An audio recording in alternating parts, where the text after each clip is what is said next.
I invite Dr. Atul Kothari, National Secretary, Shiksha Sanskriti Udhanyas, for the introductory speech.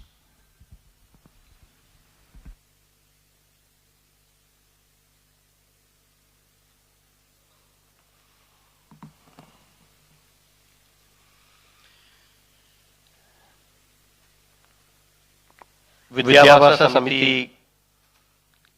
Kerala के द्वारा organise इस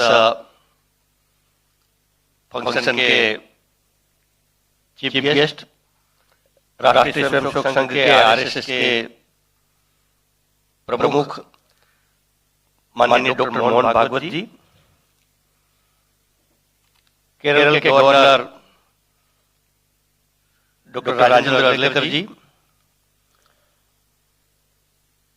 न्यास के अध्यक्षा डॉक्टर पंकज मित्तल जी, न्यास के national coordinator doctor Vinod, Amrita विश्वविद्यालय के सम्माननीय कुलपति vice chancellor doctor Venkatarangan, Cochin shipping yard के चेयरमैन श्री मधु जी नायर, सभागार में उपस्थित विभिन्न राज्यों से आए हुए वाइस चांसलर, केरल के एजुकेशनिस्ट, कोचीन एर्नाकुलम के प्रबुद्ध नागरिक गण, सिटीजन्स, आचार्य बंधुओं बहनों, प्रिय छात्र भाइयों और बहनों, ये बहुत हर्ष का विषय है कि केरल में ज्ञान सभा का आयोजन हो रहा है। जब ये ज्ञान सभा का प्लानिंग हुआ तो शिक्षा संस्थान न्यास के द्वारा कुछ स्टेट हेडक्वार्टर दिल्ली, वहां प्रेस कॉन्फ्रेंस भी हमने किया। तो प्रेस कॉन्फ्रेंस में जर्नलिस्ट ने मुझे क्वेश्चन किया कि आप केरल में क्यों कार्यक्रम कर रहे हैं, केरल में ज्ञान सभा का आयोजन क्यों कर रहे हैं? साधारण ऐसे प्रोग्राम दिल्ली में होते हैं, नेशनल लेवल के प्रोग्राम, और आप एक्सट्रीम केरल जा रहे हैं। तो मैंने कहा केरल में हम इसलिए कार्यक्रम कर रहे हैं कि देश को नेशनल इंटीग्रेशन की दृष्टि से और सनातन धर्म की दृष्टि से जोड़ने वाले ऐसे पूजनीय शंकराचार्य जी की जन्मभूमि है। हम लोग लास्ट 3 डेज से हमारे नेशनल लेवल की चिंतन बैठक शंकराचार्य जी की जन्मभूमि पर हम गए और वहां पूज्य शंकराचार्य जी के जन्म स्थान पर हम सबने प्रणाम करके ही वहां से स्टार्ट किया है इस ज्ञान सभा का। मैंने उस जर्नलिस्ट को रिप्लाई किया कि केरल नारायण गुरु की भी जन्मस्थली है और नारायण गुरु ने कहा था कि शंकराचार्य के मार्ग पर ही मैं चल रहा हूं। तो ऐसे नारायण गुरु की केरल जन्मभूमि है। मैंने कहा चट्टामी स्वामी जी की भी जन्मभूमि है केरल।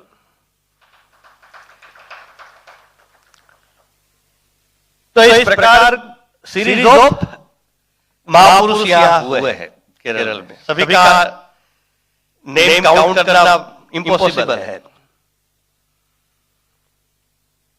तो ऐसे महापुरुषों की जन्मभूमि पर कल मीडिया में भी आया, नेशनल लेवल पर आया है। मेरे व्हाट्सएप पर थ्रू आउट कंट्री से मैसेज आए कि यहाँ का न्यूज कालरी में जन्म स्थान शंकराचार्य जी के बर्थ प्लेस पर प्रोग्राम हो रहा है, उसका न्यूज दिल्ली में है, न्यूज पटना में है, न्यूज उज्जैन में है, न्यूज ग्वालियर में है, न्यूज गुजरात में है और उसका हेडिंग है कि शंकराचार्य जी की भूमि पर कालरी से शिक्षा परिवर्तन, चेंज ऑफ एजुकेशन का शंखनाद हुआ है।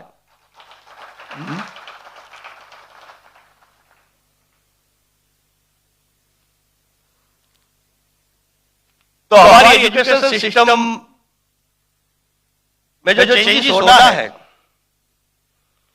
हमारा प्राइम मिनिस्टर ने कहा है कि 2047 तक डेवलप कंट्री हमको एस्टैब्लिश करना है भारत को। बहुत लोग कहते हैं कि भारत को फिर से विश्व गुरु बनाना है। चाहे डेवलप कंट्री की बात हो, चाहे विश्व गुरु भारत की बात हो, लेकिन इसका रोड मैप तो थ्रू एजुकेशन ही होता है। किसी भी कंट्री का बेस एजुकेशन होता है। जब भारत विश्व गुरु था, तक्षशिला, विक्रमशिला, वल्लभी, काशी, ऐसे अनेक यूनिवर्सिटीज थे, वर्ल्ड लेवल की यूनिवर्सिटीज। तब वर्ल्ड में यूनिवर्सिटी का कॉन्सेप्ट नहीं था। इस प्रकार का एजुकेशन सिस्टम हमारे यहां था पास्ट में। इसके कारण भारत विश्व गुरु था, डेवलप कंट्री था। तो भारत को फिर से विश्व गुरु या डेवलप कंट्री हमने एस्टैब्लिश करना है, तो उसका रोड मैप थ्रू एजुकेशन होगा। जिस प्रकार के सिटीजन, सोसाइटी, नेशन चाहिए, ऐसा एजुकेशन सिस्टम होना चाहिए। हमको सिटीजन तो बहुत संस्कारी चाहिए, वैल्यू बेस्ड सोसाइटी चाहिए, डेवलप विश्व गुरु भारत चाहिए, लेकिन ऐसे एजुकेशन सिस्टम तो है नहीं। Every year, lakhs of students out of country study के लिए जा रहे हैं। लास्ट 10 ईयर में ओनली 49,000 स्टूडेंट्स रेस्ट वर्ल्ड से भारत में स्टडी के लिए आए हैं। इस गेयर जो है, इस गाड़ी चली है, उसको रिवर्स में लाना है। तो थ्रू एजुकेशन ही हम ला सकते हैं। नेशनल एजुकेशन पॉलिसी हमारे सामने रिलीज हुई है 2020 में। 29 को 5th ईयर का एनिवर्सरी प्रोग्राम है दिल्ली में सेंट्रल गवर्नमेंट एजुकेशन मिनिस्ट्री द्वारा। पॉलिसी कंट्री में वर्ल्ड लेवल पर भी इसकी प्रशंसा हो रही है।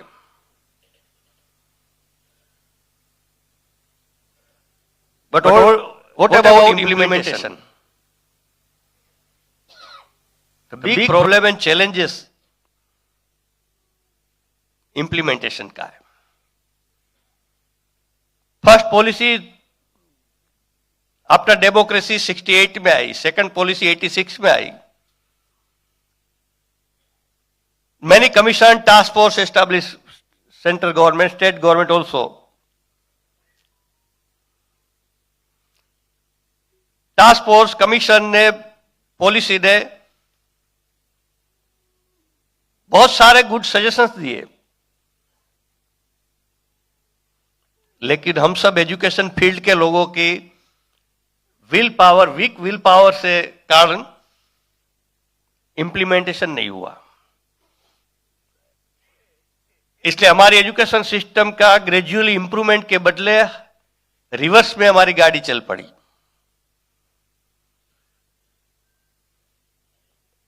और ये जो एजुकेशन पॉलिसी आई, ये थर्ड पॉलिसी है आफ्टर डेमोक्रेसी, लेकिन ये फर्स्ट पॉलिसी है कि इस पॉलिसी ने भारतीय नॉलेज सिस्टम को बेस बनाने की बात की है। इनका बेस है भारतीयता। किसी भी कंट्री का एजुकेशन पॉलिसी हो, इकोनॉमिक पॉलिसी हो, कोई भी पॉलिसी हो, उसका बेस वहां की नीड के आधार पर ही बेस होता है।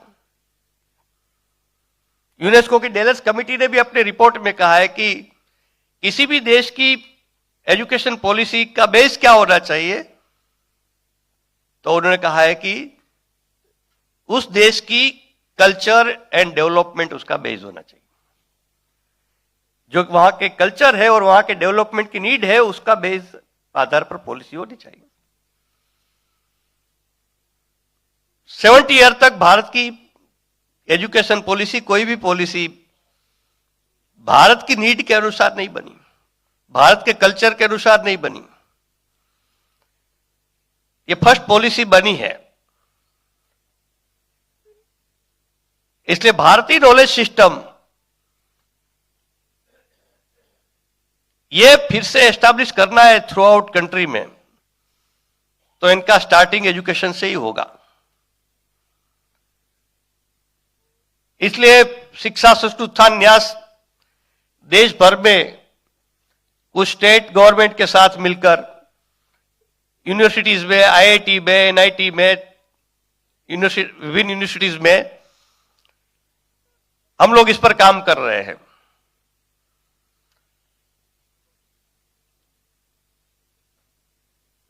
इस प्रकार की जो चेंजेस लाने हैं एजुकेशन सिस्टम में, हम लोग एजुकेशन चेंज के लिए थ्रू आउट कंट्री वर्क कर रहे हैं। लेकिन भारत बहुत बिग कंट्री है।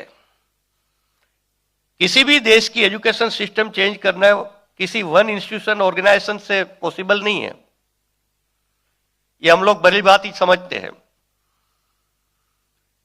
इसलिए हमने कल देश भर से 300 टॉप लेवल के एजुकेशनिस्ट, सिर्फ टॉप लेवल के एजुकेशनिस्ट जो एजुकेशन के लिए कमिटेड है, ऐसे एजुकेशनिस्ट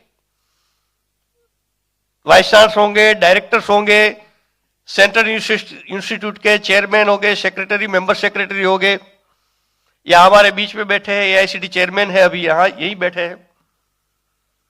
कुछ यूनिवर्सिटी के वाइस चांसलर आज भी आ गए तो इस प्रोग्राम में अटेंड कर रहे हैं। प्राइवेट लेवल पर एजुकेशन इंस्टीट्यूट वर्क कर रहे हैं, उन सबको भी बुलाया है, हमने इनवाइट किया है इस पे।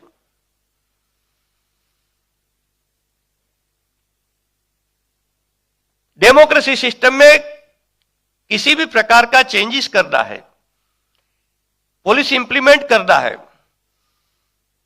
सक्सेस करना है,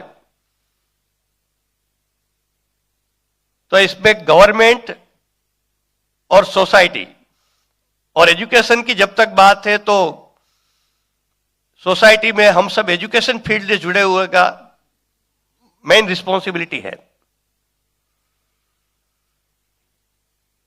इसलिए साइकिल के दो व्हील होते हैं, ऐसे गवर्नमेंट और सोसाइटी का रोल होता है डेमोक्रेसी में। इसलिए हमने गवर्नमेंट से भी लोगों को बुलाया, कुछ स्टेट के एजुकेशन मिनिस्टर भी आ रहे हैं कल, कुछ एमपीज भी आ रहे हैं। तो government and society work together. कल वनडे ज्ञान सभा में फर्स्ट है कि कम टुगेदर, सेकंड है थिंक टुगेदर, एंड थर्ड है work together. Come together start हो गया है, थिंक टुगेदर कल होगा 28 को ज्ञान सभा में, और उसके एक लास्ट सेशन में हम प्लानिंग करेंगे कि वर्क टुगेदर। भारत की एजुकेशन सिस्टम चेंज करना, भारतीय नॉलेज सिस्टम को इंट्रोड्यूस करना, ये बिग चैलेंजेस आज हमारे सामने है। लेकिन एग्जाम्पल के लिए मैंने कहा कि भारतीय नॉलेज सिस्टम के 300 सब्जेक्ट पर वर्क करना है, तो हमारे यहां 1200 यूनिवर्सिटीज है, प्राइवेट इंस्टीट्यूशन बहुत सारे थाउजेंड्स ऑफ है। तो 300 यूनिवर्सिटीज या इंस्टीट्यूशन ऐसे डिसाइड नहीं कर सकते कि इच सब्जेक्ट पर वर्क करेंगे वो। 3 years 5 years में टोटली एजुकेशन सिस्टम जैसा हम चाहते हैं इस प्रकार की चेंज हो सकता है। इसलिए इतने हाई लेवल के पर्सनालिटीज आएंगे कल। हमने कहा है कि किसी का स्पीच नहीं होगा। मिनिस्टर भी आएंगे तो उसको उनका मंच पर, प्लेटफॉर्म पर उनका स्पीच होगा, उनका सम्मान होगा, ऐसे कुछ नहीं होने वाला है। हम सब डिस्कशन करेंगे, ब्रेनस्टॉर्मिंग करेंगे और फ्यूचर एक रोड मैप डिसाइड करेंगे। और इस चेंजेस का शंखनाद केरल की भूमि से, पूजनीय शंकराचार्य जी की जन्मभूमि से, नारायण गुरु की जन्मभूमि से, चट्टाभी स्वामी की जन्मभूमि से प्रारंभ हो रहा है। यह इंपॉर्टेंट है। मैंने देश भर के जर्नलिस्ट को कहा है ये। और आज नून को हमने यहां केरल के भी एजुकेशनिस्ट का एक प्रोग्राम किया, इसीलिए केरल के लोगों की अपेक्षा थी कि केरल में सब लोग आ रहे हैं, आप इतने नेशनल लेवल के लोग, तो केरल को भी कुछ लाभ मिलना चाहिए। तो 2.5 आवर्स का ब्रेनस्टॉर्मिंग सेशन हुआ है केरल में। और केरल की एजुकेशन सिस्टम को भी कैसे इंप्रूव करना, क्या क्या नीड है चेंजेस की, ये हम सब ने मिलकर प्रयास करना, इसका डिस्कशन हुआ है। कुछ लोग केरल की नॉलेज सिस्टम भी कहते हैं। हमने कहा केरल की नॉलेज सिस्टम और भारत की नॉलेज सिस्टम में कोई डिफरेंस नहीं है, सेम है दोनों।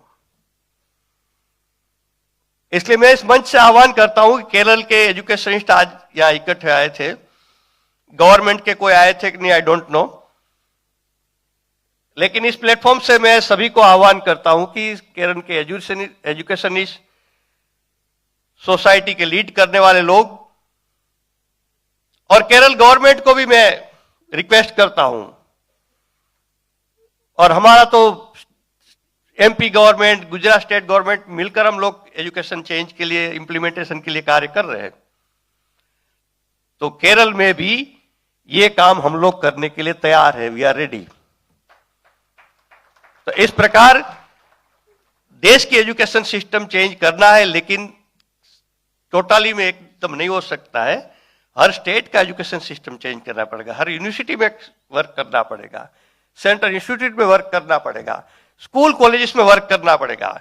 इस प्रकार का एक देश में एजुकेशन चेंज का एटमॉस्फेयर करना, क्रिएट करना, और बेसिक्स चेंज के लिए एक अल्टरनेटिव मॉडल क्रिएट करना, इस एम से, उद्देश्य से केरल में इस ज्ञान सभा का आयोजन हो रहा है।